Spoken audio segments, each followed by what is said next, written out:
Welcome, listeners. I'm Miles Taylor, your host and the creator behind the Unspoken of Wall Street podcast. Join me as I sit down with remarkable minority leaders in the business world, peeling back the layers to discover the keys to their success in a fiercely competitive landscape. So lean in and savor the stories that often go untold. Enjoy.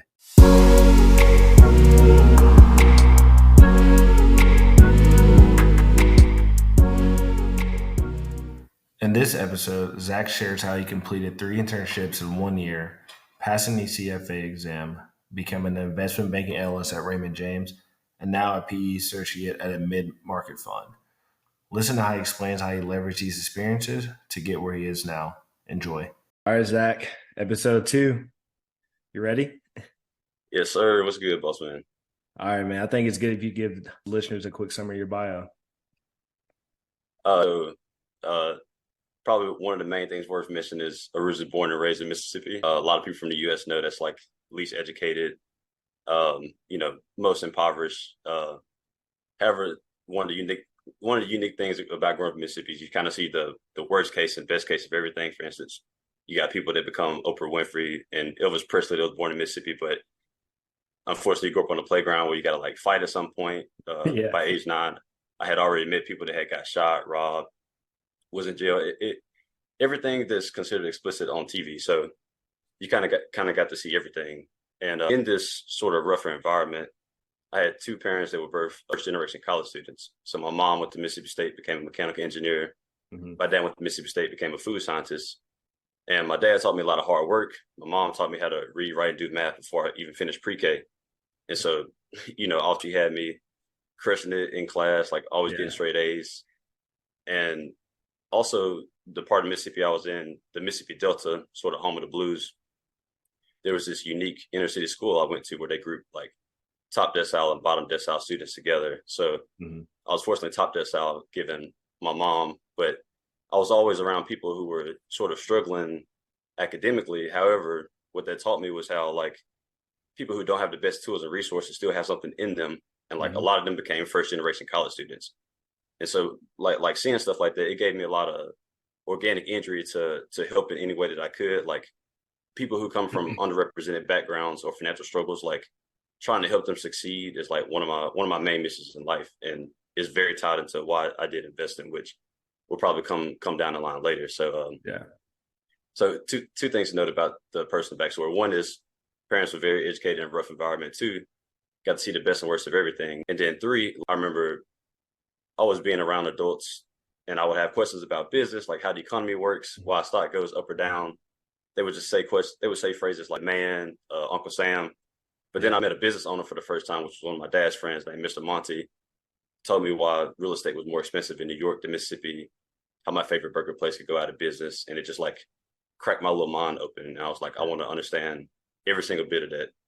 So awesome, man. That's good. I like that, humble beginnings.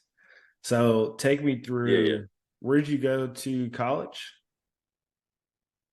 I went to a school called Harding University. It's a small Christian college in Searcy, Arkansas, surrounded by a bunch of farms. Yeah. And why'd you go there? What was your decision process in going there? Yeah. Grew up in a very Christian household. Harding's a very Christian, Church of Christ to be exact, which is how I got exposed to it. But I remember when I was looking at different colleges, I was looking at state schools. But what stuck out about Harding was the relationships between the professors and the students. So the same people teaching you math and finance were the same people teaching you like how to be a good dude, how to be a good father, a good brother, a good everything in life. And to this day, I still keep in touch with 5 to 6 professors, some that feel like aunts and uncles, some that feel like best friends. And it was a lot different experience than I think I would have got anywhere else. And how'd you get into finance at Harding? Like, is that a big finance school? I'm trying to understand, like, where'd you learn about finance? What was your first experience?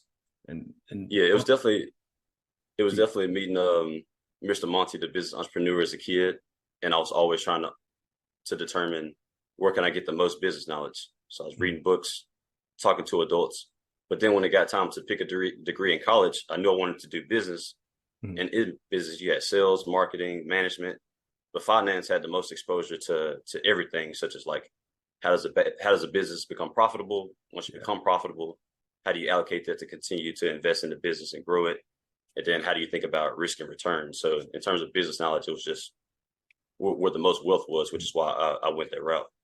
Gotcha. And is that when you decided you wanted to pursue investment banking, or did you even know what that was? I entered college in August 2014. I didn't know what investment banking was. So August 2016 or something like that. I was in my fifth semester as a junior. I had took my first finance class. It's called managerial finance. Mhm. And everybody was like, when you take that class, it's so hard, you don't want to change your major. But it was exactly the opposite. I loved every bit of that class. Studied it to death, was killing curves on tests. And afterwards, my professor, Dr. Sloan, he goes, Zach, you got some in you. Very rarely have we seen a student perform like this. When you come back from Christmas, I want to talk about your career goals, etc. And so I was 5 semesters deep when I finally figured out what investment banking was. Because what I told him, I was like, Dr. Sloan, I have no idea what I want to do, but I want to get the best business knowledge out there and position myself to take on the most challenging roles in business. And he was like, got to try to get you into an investment banking program and maybe like an MBA program later down the road. And what was your first step, right? Because I know you did a couple internships. Did you said Dr. Salone, right? Yeah, Dr. Sloan, Did Dr. he E. help you get the first internship? The very first internship came from a church connection named Stacy. She got me a connection with Service Master, which is like a Fortune 1000 headquartered in Memphis. So I did an FP&A internship, financial planning and analysis there. That positioned me to get like one of the gold standard internships on Walmart's campus, which is Walmart based in Bentonville. But prior to that, so I was interviewing for Walmart and this business valuations internship at a regional accounting firm at the same time. And Walmart gave me an offer first. So then I told the accounting firm, I'm like, hey, I really want to get this business valuation experience. Valuations is my favorite topic. Like, Yeah. I'm willing to take a semester off, come to Tulsa, Oklahoma in the spring. And so that's what I did. I like postponed my whole graduation because I knew that experience would help position me well for investment banking, which, as I noted, I was kind of late to the game for. So Yeah. And the internship that you did in Memphis. So you said that was your first one, right? Before the Walmart yeah, one. yeah. Yeah. So how did you even, I know it was a church connection, but what was the interview process like, right? Because I know I was in the same position as you where we're doing interviews and internships. Like we think we know what we're talking about, but we really don't know that much besides what we learned in our accounting and finance classes. Yeah, that one was very much like, why'd you choose finance? What are you hoping to learn through the internship? Because it was a corporate internship where you could have been placed in, 8 to 10 different financial roles. Yeah. And I just told them I really wanted to understand how the business ran. So they put me in the FP&A group. Mm-hmm. And so it was like, why is this person interested? Check the box. And then two, they were asking me different behavioral questions about how I work with a team and about some of my experiences in certain group settings in college, because it was a very team-based environment. But it was like a 1 45-minute phone call for Mm-hmm. that one. Gotcha. And then once you got in there, what were you actually doing? I know you're in an FP&A role, but were you just Mm-hmm. doing basic intern stuff, right? Building slide decks, working in Excel? Yeah, that one I didn't even touch a slide deck. It was all Excel, like special projects. Zach, we got this data that nobody has time to evaluate. Like, Mm-hmm. can you find trends? Or, hey, we got this workflow process that's pretty manual. Can you write a macro? Mm-hmm. And so I was constantly looking at home warranty data, and because the branch I was in was American Home Shield. And so you're looking at the profitability for your warranties on refrigerators and HVACs and things of this nature. So I was looking at profitability by segment and profitability by geo. And I was constantly using Excel and a little bit of Microsoft Power BI, which is another tool to solve questions that effectively were sort of like ad hoc, was the Gotcha. vast majority of it. Gotcha. Makes sense. And then I'm assuming you leveraged this to get the Walmart internship before this? Yeah, a lot of it. I was like, basically, I've been in a corporate environment. I've been in that operational finance seat. Love understanding how business works. A lot of things of this nature. Gotcha. Because I know Walmart, that's pretty big. So you get into Walmart. Do you think you were more prepared for that, considering you just did the first internship? Yeah, because a lot of business is like, how do you work with people? Yeah. How do you navigate the politics? And by being at a Fortune 1000, Walmart's like a Fortune 1, Fortune 5 at the time.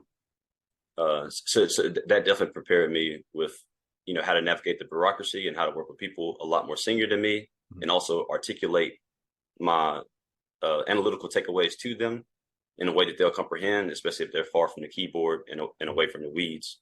So Yeah, got you. And then so after Walmart, what's the timing of this? Was this your junior spring for Walmart? Yeah, so Service Master would have been summer 2017. Gotcha. Walmart would have been a year later, summer 2018. In between those, spring 2018 is when I did the business valuations internship with an accounting firm. Gotcha. You basically did like 3 internships in 12 months, essentially. Exactly, because I went from I went from entering my junior year having only been a youth ministry intern, and then when you think about investment banking, like I had a long way to catch up. So I was Yeah. trying to And position myself as best I could. got you. And then so now the investment banking. So when did you, I know you talked about you knew you wanted to get into it, but was there a moment between those internships where it confirmed like I really want to get into investment banking?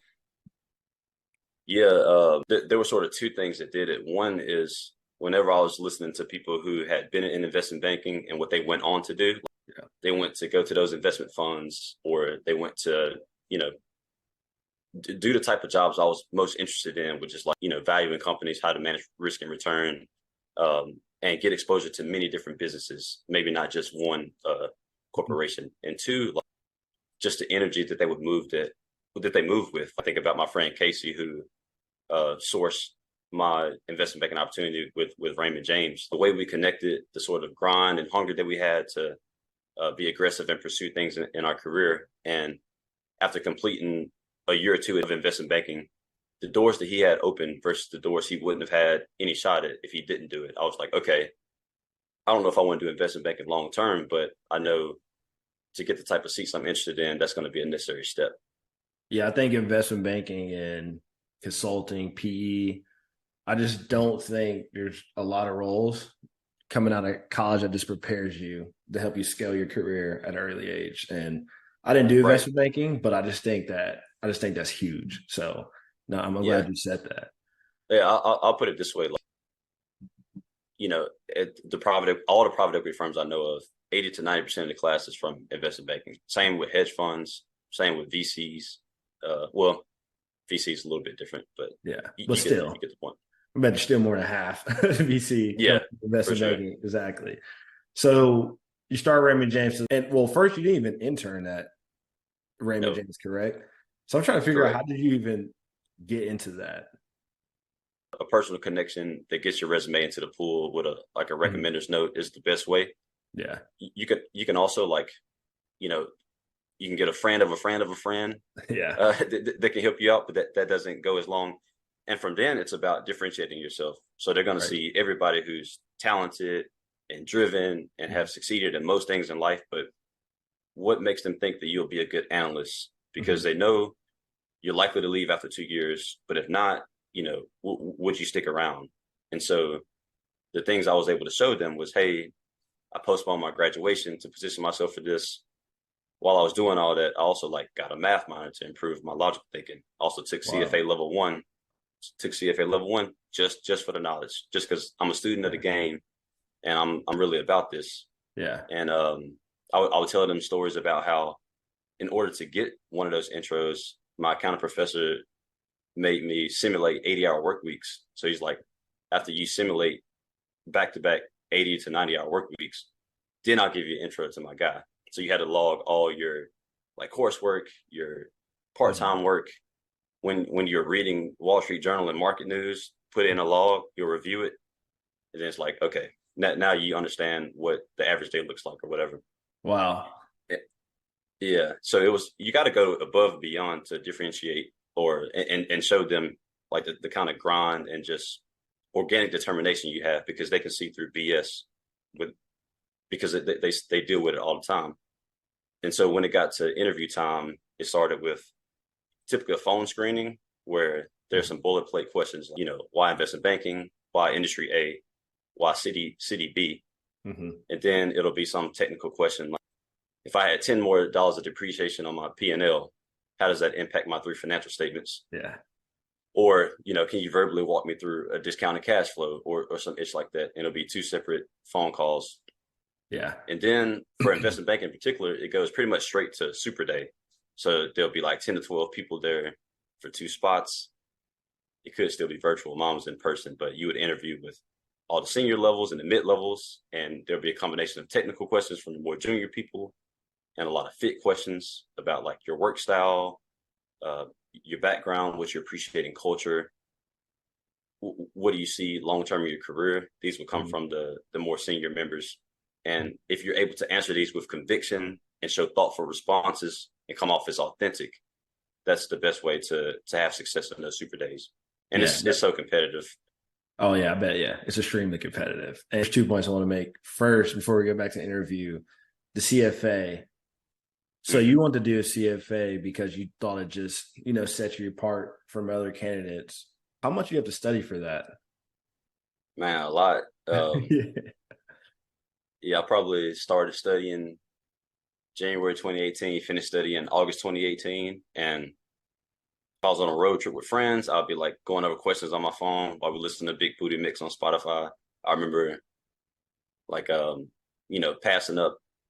I'm not gonna pass up top tier social events, but if it's a not a top tier social event, I might have to pass for a Saturday and I would get off work from the accounting internship, study for 2, 3 hours. Um, if I had to quantify, I'd say at least 100 hours plus. It was a lot. Yeah. Wow. And how long does the test take when you're actually taking it? Somewhere between 4 and 6 hours, I think. It was all day. Dang, man. Well, that's good. Yeah. So back to the interview prep. How long do you have Hmm. to prep for the interview, if you had to For guess? banking. For banking, yeah. First year analyst. Yeah. To put it in length of time is tough. Maybe I'll try to work backwards into length of time because in theory, the way I'm thinking about it is every bullet point on your resume, you got to be able to articulate with conviction and Hmm. thoughtfulness Hmm. all the bullet plate questions that you've heard from peers Hmm. and like peers of peers. You want to have answers to those that are so ingrained that they come off as habitual and not like formulaic or trying to recall memory. Gotcha. Gotcha. And then more for like technical standpoint. I know you had 3 internships, right? So you're a little advanced and just the way you're motivated and stuff, I could just tell that you're more probably prepared to other candidates. But from a technical standpoint, right? Learning how to do DCF models, things like that. Do you think you really have to know what that stuff is going into the interview? Yeah, because you got to have a strong handle on it in case they throw a little trick in there. Yeah. Because if you know the bullet plate one, but they throw a trick in there, you're going to screw it up. But if you know it through and through and they throw a trick in there, you're going to knock it out the park like Barry Bonds. Yeah. So I, it's been so long. Honestly, I can't remember how long it took me to get there, Yeah. but you got to carve out some evenings and some weekends to get there. Gotcha. Gotcha. Awesome. All right. So you get the offer day one. What are you thinking? I was so happy to be there for one, and two, I want all the knowledge. So I want to know everything about every process, why Mhm. we do this, why we do that. And frankly, 2 months in, I didn't care about anything other than can I get my work done and go home Yeah. and hit the punching bag for the first time this week. But yeah, I was just very curious about everything, how we position companies to buyers, what all the private transaction process consists of when Mhm. you're advising the company to sell their business. Every Mhm. communication with the client, I wanted to listen into like a fly on the wall and things of this Mhm. nature. But after 3 to 6 months, the process is kind of like rinse and repeat, and Mhm. you're not learning that much new, especially after 6 months. So Yeah. Gotcha. And I think it's a good education piece for our listeners. How would you explain what investment banking is in the most basic terms? yeah, I typically use a Amazon and Whole Foods example. So a few years ago, Amazon bought Whole Foods. When before Amazon decided to buy Whole Foods said, "Hey, investment bank A, B, and C, I want one of you guys to advise us in the process. Can you tell us why you're the best advisor?" Mhm. And investment bank A, B, and C would say, "We're the best advisor because we've sold businesses that look like you to buyers that look like Amazon and these other likely buyers, and we have credentials." And Mhm. then once one of those banks gets picked, let's say investment bank A, we Mhm. say, "Hey, Whole Foods, this is how much we think your business is worth. This is what we think the strong parts of your business are. This is what we think the weak points are and how we'll position them.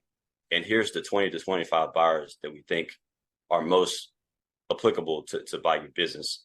And we'll Mhm. take those counterparties through a process where Whole Foods will create a marketing document advising or informing the counterparties or the buyers, here's a 50-page deck on everything you need to know about Whole Mhm. Foods to put in an initial bid. Mhm. They'll put in the initial bid. Uh, we'll pick like 4 to 10 that have good prices and would make good partners. and we give them a financial model, some other data, and what we call a virtual data room. We give them a month to dig through it and give another more a bid with higher conviction, like a letter of indication. The first bid is an indication of interest.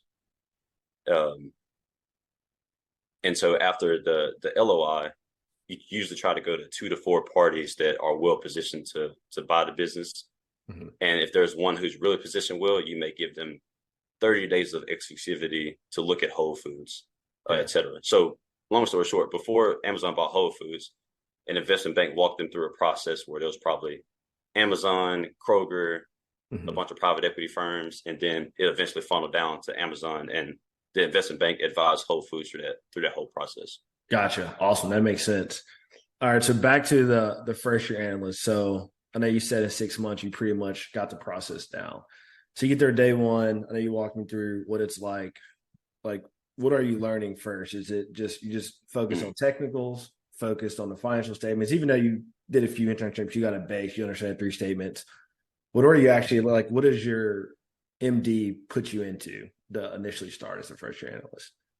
Yeah, honestly, the first year is just blocking and tackling. So it's like, we're advising a behavioral health facility based in Colorado. We want to make a slide on the M&A targets. We need the first year analyst to go find all the behavioral health hospitals in Colorado to have psychiatric inpatient. And then how far away are they from the client? How many beds do they have?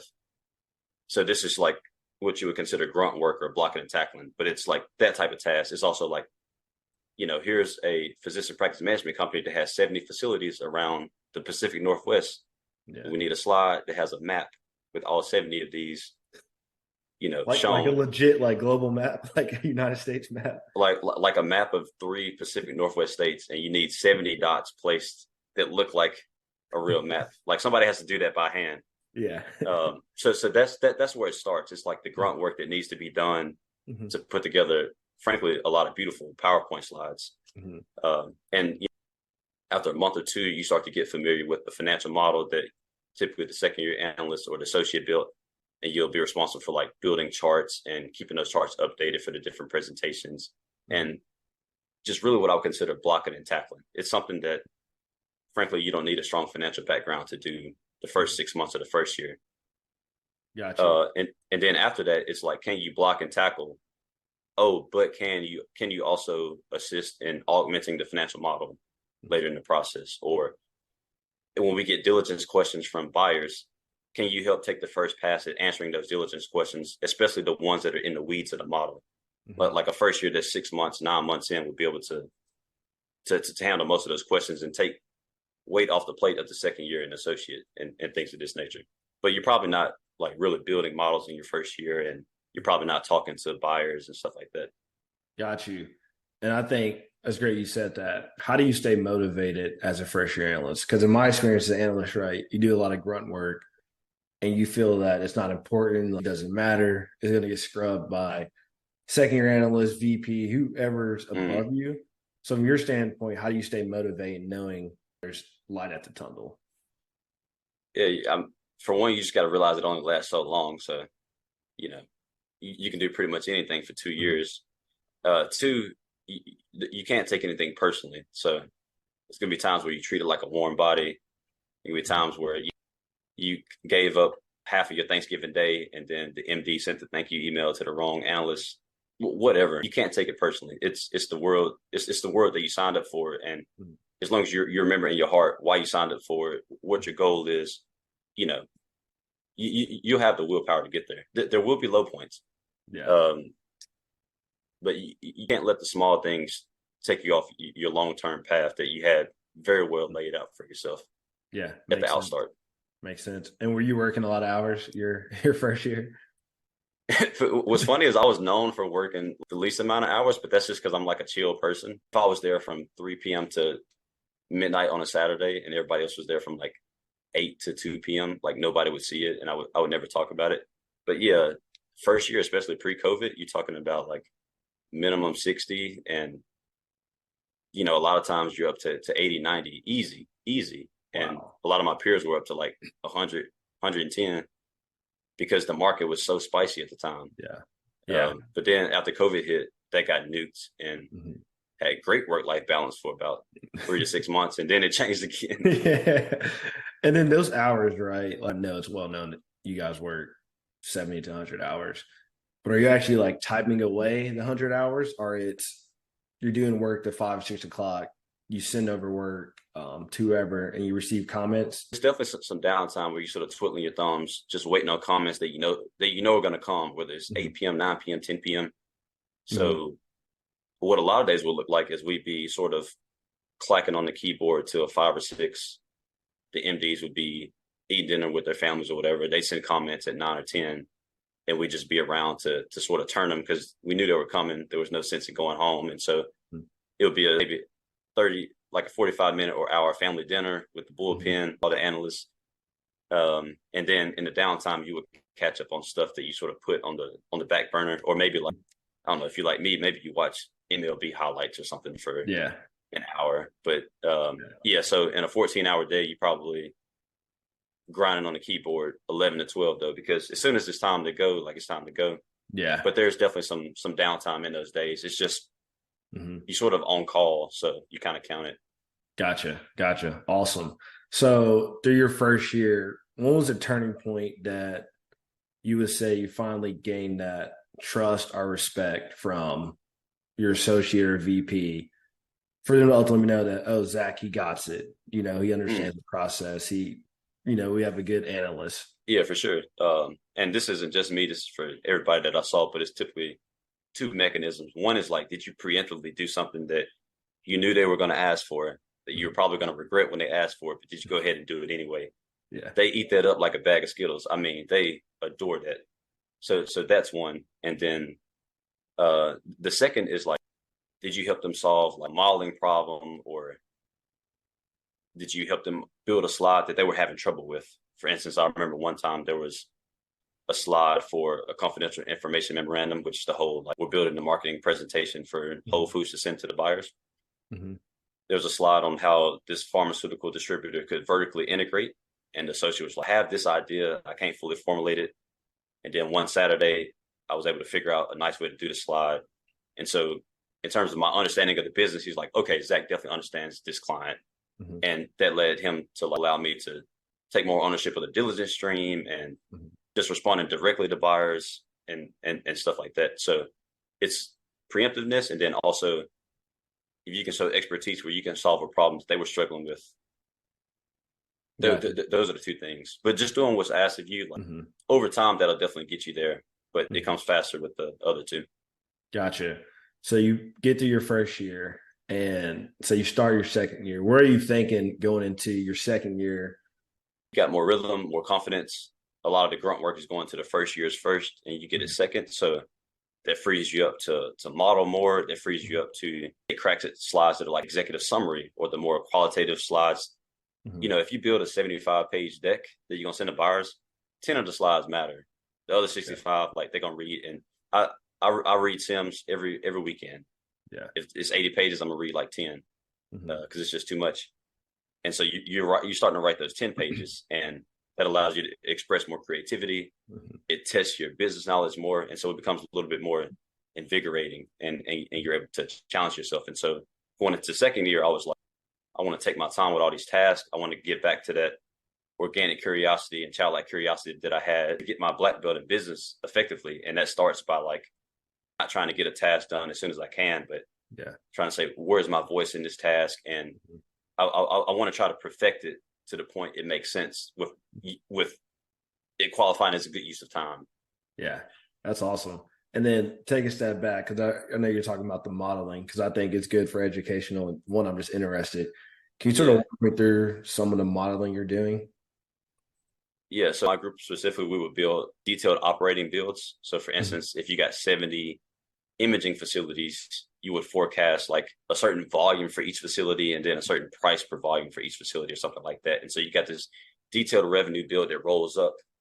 And then you're forecasting like headcount assumptions and expense assumptions based on historical data, but also input from management on what they expect to happen in the future. So if you know there's going to be a $3 million tech expense in 2024, you're going to model that in. Or if, hey, we're going to try to open up 3 new facilities. Like right now we got 70, but we want to open up 3 new ones. You want to build that in and maybe some flexibility to do 3 versus 10, et cetera. And so after the detailed operating build and the expense build, it's about tying together a balance sheet and cash flow, which is more like, investors typically look at that later down the road. Typically the revenue growth and the profitability is the first thing they're going to look at, which is why it's important to have a detailed revenue build to say, this is where the growth is going to come from. Yeah. And granularity. And then all the expense assumptions have to make sense to understand, to let them have conviction to say, hey, this business is going to be this profitable, and here's what you have to believe to get there.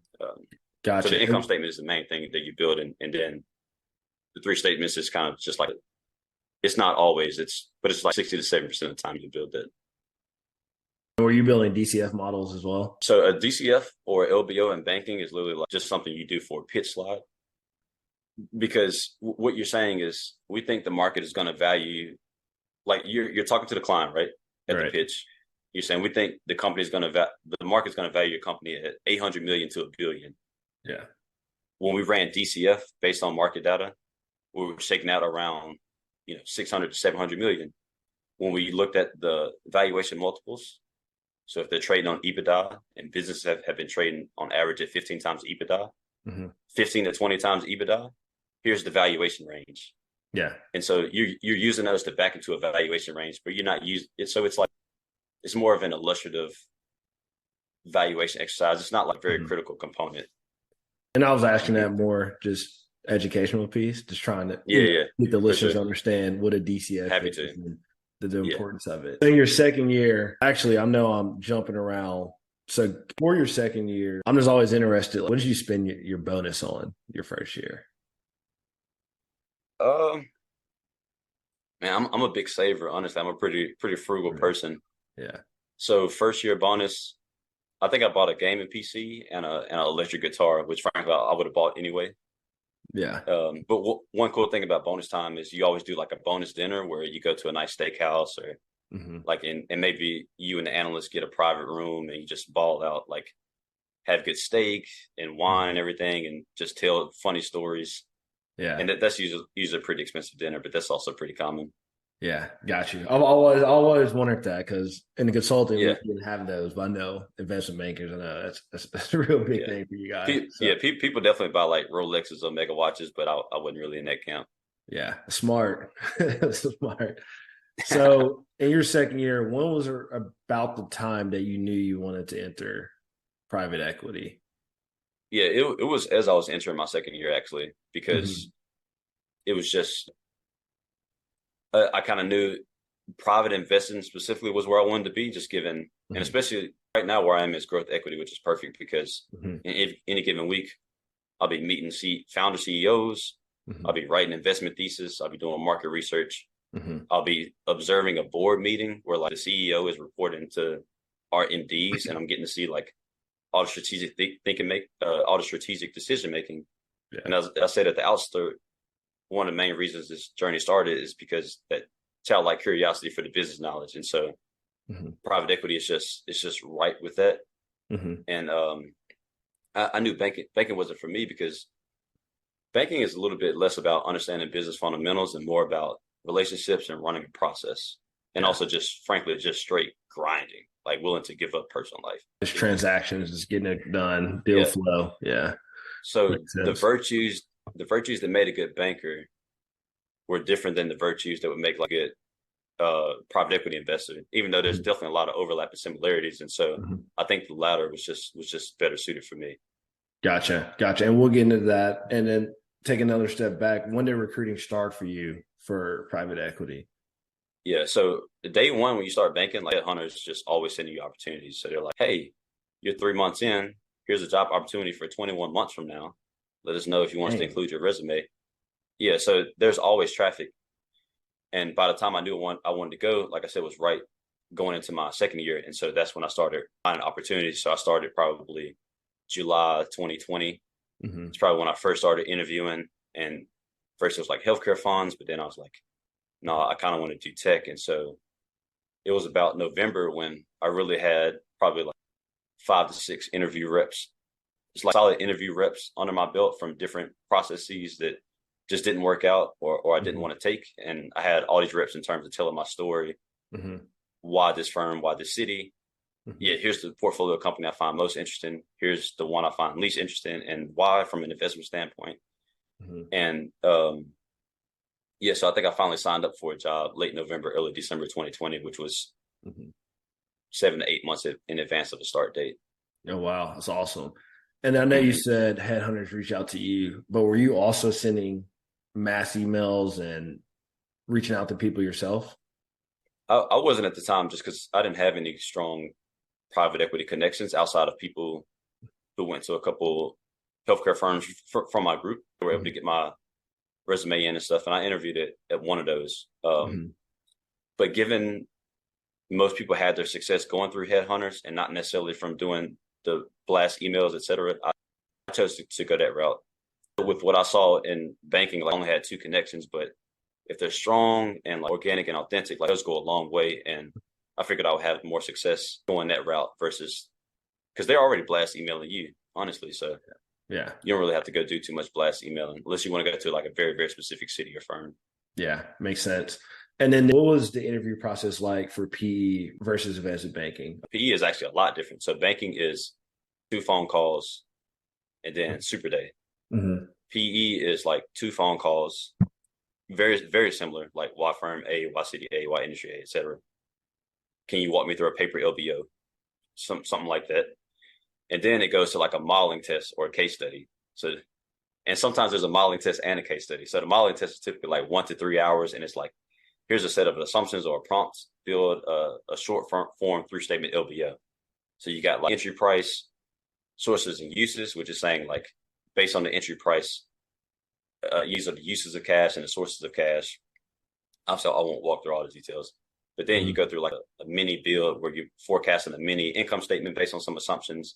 And then you're forecasting mainly the working capital line items, like accounts receivable, accounts payable, to come up with net working capital and other aspects that flow into your like summary cash flow statement. So because income statement, balance sheet, cash flow statement. And then based on how you want to exit, you have a financial profile at exit based on the P&L that you forecasted. And you price that to say, hey, you exited this equity value and that results in this return of money on money. It's the model. And a lot of times it's set up to where you can't finish. Like, I feel like a lot of people don't finish. But what they're trying to see in the modeling test is what's this person's Excel fluency, which concepts of the model did they understand versus what they completely did not get wrong. And basically they're trying to see if you are fluent in Excel and speaking the language of an investor, how to think about how to get a return and also how to think about reasonable assumptions. And so typically after that, the 1 to 3 hour test, you'll either go to a super day where you interview with 4 to 8 senior members virtually or in person. And it's a lot about like, tell me about deals you worked on, how you added value in those deals. And so it's like very granular and tangible. They're criticizing how you model. How come you didn't model it this way? Or they're like, if you had to LBO that company, what would you have paid and why? So for the PE interviews, I actually built my own LBOs for like 3 of the deals I worked on. Oh, wow. And was able to walk them through like, this is how much leverage I would have put on. Yeah. So for PE, you really have to show that you can think like an investor and how to generate returns, not just like how much you're able to grind, et cetera, because you know, it's once again like top 10 to 20% of what was already the top 10 to 20%. So it's like way more competitive. Gotcha. And how long did you have to prep for these interviews? Or was everything pretty much learned at investment banking? Yeah, no, it wasn't learning in investment banking because in investment banking, you're thinking more about how to run a process, how to build nice slides, how to back into a valuation that you want to pitch for a client or how to back into a total addressable market to show a counterparty. But on the back end, that buyer is going to be doing all that work themselves. And so you're not really learning the actual sausage making. And so to flip from running a process to how to have an investor hat is a completely different skill set that's actually like not a very fluent flip. And so it takes like thinking like, okay, if I wasn't an investment banker, but if I was the buyer, how would I have thought about the deal that I worked on? And this is when it's very valuable to go through all the diligence questions that they sent you. This is when it's valuable to create your own LBO and like Mhm. how you would value it, aspects of this nature. Gotcha. And I'm assuming you were pretty fluent at Excel by this point. Well, honestly, the business evaluations internship and the service master internship, I was doing all that Excel work and evaluation work to where, yeah, banking and PE, I was always like ranked strong analytically, no Mhm. problem. But once again, even then, just because you got Excel fluency, that doesn't mean you're great at building a 1 hour LBO. So that's a whole new skill that you got to. One practice test that I had, I probably did like 20 reps of Yeah. before I could build it in like an hour with Mhm. uh, no help from looking at the example or something like that. So, Yeah. Yeah. And I think that's important because one thing I struggle with in my analyst days is sometimes I was too focused on just building out the Excel, trying to learn the shortcuts rather mhm. than just learning the concepts of, okay, how does this income statement, how does this flow into the cash flow, how does this flow into the balance sheet? Yeah. So I think that's good. You learned all that at your internships. So Mhm. your interview with the firm you're at now, how long after did you get the offer after your interview? Talking about after the super day. Yeah, after Super Day. Yeah. My mom was a little worried. It was the day after because I Hmm. had a competing offer already. And I told him, I'm like, hey, I'm kind of on the fence. I got another offer and the deadline is X. So if you don't give Yeah, me an offer by that time, I'm definitely gone. But yeah. they gave me an offer and then I slept on it one night and had to decide because, like I said, I had the other deadline, which was already short. It was probably like 5 days. Hmm. And then going back to motivation, how do you stay motivated considering you have what 6 months left on your second year? Yeah, it's typically, I mean, it's truly interpersonal within yourself. It's like I know if I try to do black belt level work, like Yeah. that's going to reap benefits all the way down the road. And Hmm. I know I'll have a better grasp over these concepts that I'm working on, Hmm. or whatever skill that I feel like I'm a blue belt in, and I'm trying to get a purple belt. Like Hmm. I still want to gain that skill set because at the end of the day, it's not just about like getting job A and job B. It's about Yeah. becoming black belt in business, being able to use that influence, honestly, to just like really give back and Hmm. spread a lot of wisdom to people that look like us, Hmm. especially at this age that we're currently in. Exactly. And yeah, so, but I will also say, if you got 6 months left and you got a PE job lined up, like, stop and smell the roses.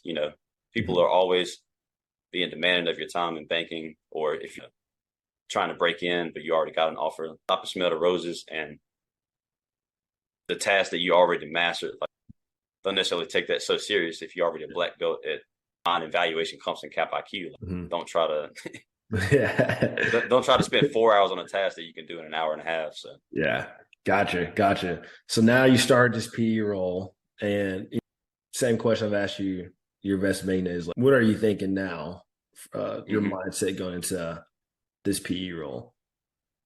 It was pretty similar to where I knew, I've met 100 people now who've told me what PE is, but you Mhm. really don't know until you get in. So I was just very observant, trying to say, people have said all these things, but this is how things actually work. Mhm. I feel like every atmosphere has this 80-20 rule where 20% of the things is what calls to 80% of people's attention. So I'm Mhm. trying to figure out what those things are. A lot of it is writing the investment thesis. A Mhm. lot of it is blocking and tackling when we got to get data together for our LPs or Mhm. whatever. But I was really focused on finding that 20%, which was the meat and potatoes of the job. Um, and then outside of that, it was understanding the different phases of growth. So Mhm. once again, it's the first year doing it. You're doing a lot of desktop research, a lot of Yeah. blocking and tackling. But then once you become a second year, you're like writing investment thesis from MDs are really asking, how you would value a company. A lot of the qualitative info you write on PowerPoint slides is going to get kept and sent Yeah. to a CEO or sent to the MD. Mhm. You get a lot of responsibility really, really fast. And so for me, I was just trying to grow slowly but surely. And every time somebody gave me a task, really understand it, really try to master it, and not try to grow, not try to grow too fast. But Mhm. maybe the best way to answer this is it's this dope sushi documentary called Hero Dreams of Sushi. Yeah. So when you think about a sushi chef, a lot of people think about piling together the rice and cutting the fish and hand rolling, but there's so much that goes into it. And so every part of the private equity apprenticeship, I wanted to get a good grasp on in the same way. It's like as a sushi chef, before you're like making the sushi, in this analogy, like deciding on investment, you got to like clean the dishes, Mm-hmm. be able to wring a hot towel, Yeah. all those sorts of things. And if you do all those things well, Mm-hmm. it's only a matter of time until you succeed. And so Mm-hmm. kind of had this mindset that didn't want to take any shortcuts. Mm-hmm. Once again, if I'm a black belt at finding a list of construction software companies, Yeah. when I do that for the fourth time, I'm not really taking that task seriously, to be honest. Uh, Got you. yeah, And I heard in the PE world, you correct me if I'm wrong, as associate, I heard that some people find it difficult at first because it's more of you're doing a lot more, you're doing all the modeling, all the slide deck building, mm-hmm. all the just everything. So can you kind of walk me through like exactly what you're doing? Yeah. So in investment banking, as a first year, you're in PowerPoint a lot, and as a second year analyst, you're in Excel a lot. And then in private equity, it kind of flips. As an associate, you're like doing all the analytics, running all the numbers, all the analysis. And then the senior associates and VPs are doing more of the qualitative info on PowerPoint slides. Mm-hmm. And a lot of your PowerPoint responsibilities is like data. So as an associate, you're really what I'll consider like a diligence jockey is what one of my good friends call it. And anytime you get a data room, or if it's time to look at a company, you get on the keyboard to answer all the key questions that the MD had or the VP had, get out in the reads to synthesize all the information. And a lot of it is Excel oriented. Got you. And what are the hours like relative to investment banking? The way I feel like I've observed this is 50% are in my camp, which I'm about to explain, and 50% are in a very similar banking experience type hours. So the 50% in my camp, it looks a lot like typically you off the keyboard by dinner time, say 7 or 8 p.m. during the week, and minimal weekend work. Yeah. It's like half the year. And then the other half of the year is when you're on like a live deal, or you got some report going to LPs, or you trying to preemptively run at a process that's not necessarily live yet. And those are going to look more like, 9, 10 p.m. nights you're off the keyboard and some weekend work, but you can probably do what you have planned for the weekend. Gotcha. So, but that's like over the course of 3 years, it's going to be like 50% sort of like the 50-hour work week. And then the other 50% is probably like, a range between 60 and 80 or something like that. And then there's a camp where it's just like a grind house and people are still doing 80 to 90, unfortunately. And are you really enjoying it? Like you see yourself in this career for a while? Yeah, because as you keep growing, the job changes. The job changes a lot. Yeah. So as an associate, you're like a diligence jockey, but as a senior associate and VP, you're talking to more CEOs. You get more exposure to the board, more exposure to the senior level of the firm. And there's such a wealth of knowledge to gain at each promotion. And I want all of that. I think it'll all be useful to like advising friends and family, and then also thinking about how I can influence the community through my career. And if you're an MD, you carry a lot of clout. It's easier to get involved in the community. It's easier to move things in the economic world. So hopefully I really want to be in that seat one day and spread all this love I got piling up in my heart.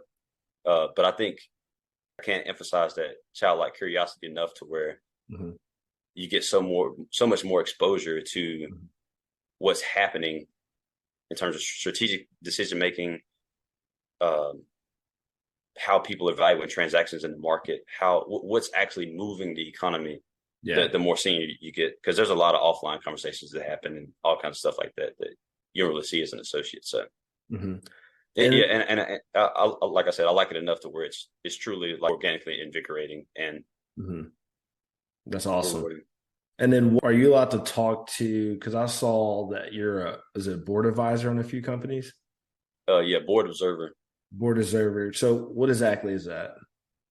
It means you sit in on the board meeting. You might be able to ask a question if you got a good relationship with the management team, but really you're sitting there like a fly on the wall, which is probably top 3 favorite parts of the job for me, because I grew up in a place where I was the youngest. I was the baby of my family.